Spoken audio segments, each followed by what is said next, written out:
अच्छा, क्वेश्चन था कि अगर बिलफर्ज एक बेल तो आम लोगों को पता है कि चाहे वो 498 के तहत हो, जिसे हम प्री कहते हैं, ठीक है, या फिर 497 के हो, पोस्ट अरेस्ट में आ जाता है, ठीक है।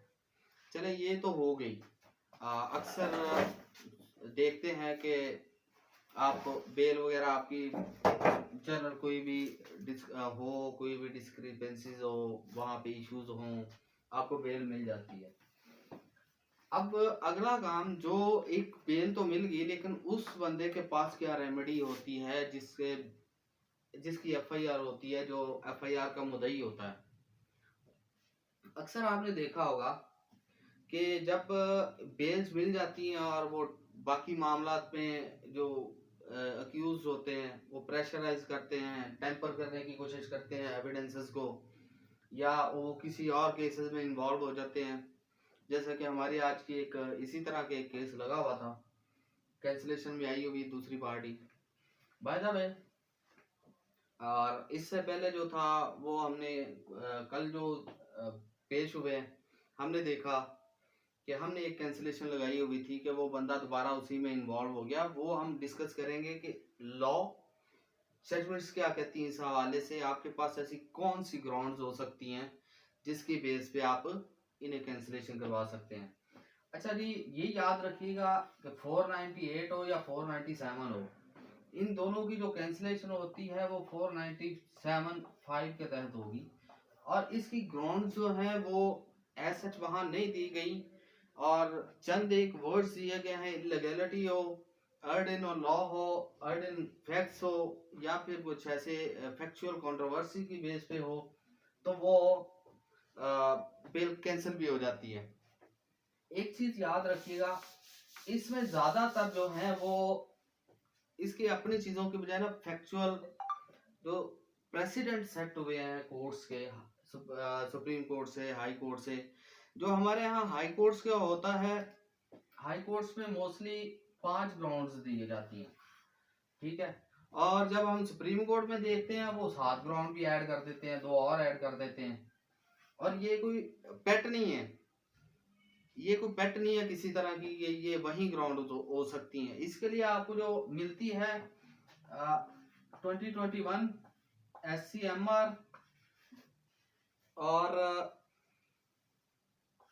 1909, ठीक है, इसमें उन्होंने 7 ग्राउंड दी हुई हैं, ठीक है। और उसके बाद आ जाता है आपके पास 2020 TCRLJ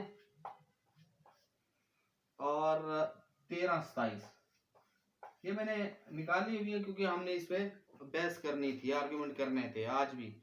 इसके बाद आ जाती है 2022 MLD, ये हमारे यहाँ बुक्स है,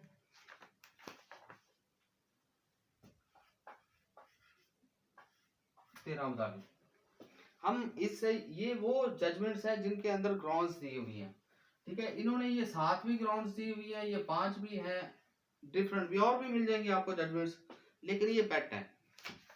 अच्छा, इन ग्राउंड्स में जो सारे कॉमन ये है, कॉमन ग्राउंड्स आपको बता दूं, ये क्वेश्चन भी आ जाता होता है, ये याद रखिएगा, ये क्वेश्चन भी आ जाता है कैंसिलेशन ऑफ बेल के हवाले से कि कैंसिलेशन ऑफ बेल क्या है। अच्छा, उस अगेन याद रखिएगा 5, इसमें एक क्वेश्चन भी प्रॉपर बनता है, ये याद रखें, कैंसिलेशन ऑफ बेस पे, और उसकी बाद में उसकी ग्राउंड्स भी पूछे जाती हैं, और कुछ ग्राउंड्स तो कॉमन है, उन ग्राउंड्स को हम लिख देते हैं ताकि आप लोगों के लिए इजी हो।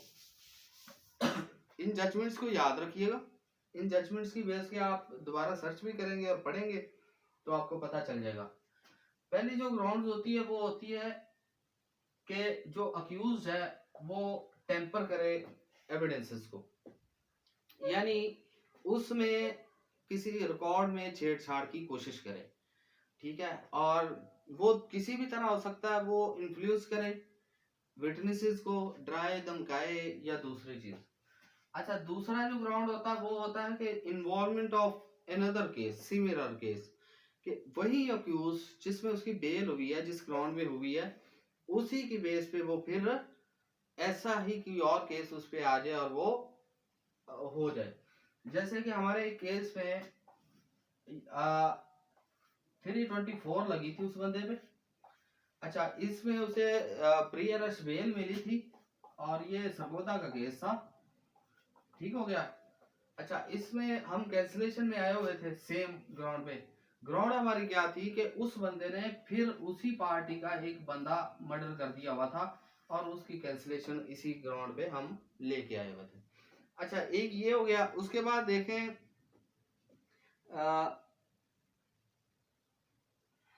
या फिर एक ग्राउंड इसकी ये आ जाती है कि ये पता हो कि बंदे ने अपने बेल ली है, बेल लेने के बाद वो अब्सकॉन्ड कर जाएगा, वो मफरूर हो जाएगा, जिसे आप कहते हैं पीओ हो जाएगा, तब भी होगा।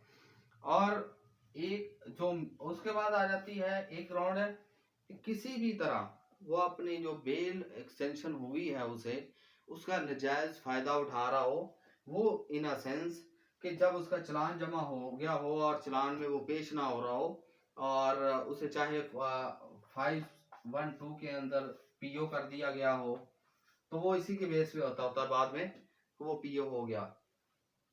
अच्छा, इसके बाद जो बाकी हैं, बाकी जो ग्राउंड्स हैं वो सिंपल है, ये याद रखिएगा। बाकी में आप कह लें कि अर्ड इन लॉ है, ऐसा कि जो ऐसी बेल दी गई है जो कि लॉ में बनती ही नहीं, सिंपल डेफिनेशंस में पढ़ लें। उसके बाद है अर्ड इन फैक्ट, कि ऐसी बेल दी गई है कि जो फैक्चुअल जो इश्यूज हैं उनको ओवर रूल किया गया है, जज की तरफ से देखा नहीं गया। वो बेल चाहे मजिस्ट्रेट से हो, सेशन से हो, ठीक है, इवन हाई कोर्ट में जब होगी तो सुप्रीम कोर्ट में उसको देखा जाएगा। वो अक्सर हम इसीलिए कहते होते हैं कि लॉ पॉइंट पे सुप्रीम कोर्ट इंटरफेयर करती, बाकी फैक्चुअल में तो हाई कोर्ट भी देख ही लेती है। तो ये वो इम्पोर्टेंट जो चीज है, जो रेमेडी है उस बंदे के लिए जिसने पर्चा करवाया हुआ और उसका अक्यूज जो है वो बेल पे रिलीज हो गया है। अगेन याद रखिएगा, ये प्री अरेस्ट हो या पोस्ट अरेस्ट हो, जहां से मर्जी हो, ठीक है। और ये क्वेश्चन आ भी जाता, और मैं ऐड करने का ये सारे सेक्शंस और ये वो सारा कुछ बताने का मकसद भी यही होता आपको कि जब ये आप एक तो एक क्वेश्चन आ गया सब्जेक्टिव में, ठीक है, ऑब्जेक्टिव में भी आपको ये क्वेश्चन आ जाते होते हैं, ठीक है ना, 512 का हो गया, 491 5C जो कुछ भी होना, तो ये चीजें याद रखने की जरूरत है, ठीक है। अब ये तो सिंपल होगी, अब हम उसके बाद बेल्स की तरफ आएंगे और बेल करेंगे ताकि वो भी आपका क्वेश्चन ओके हो जाए।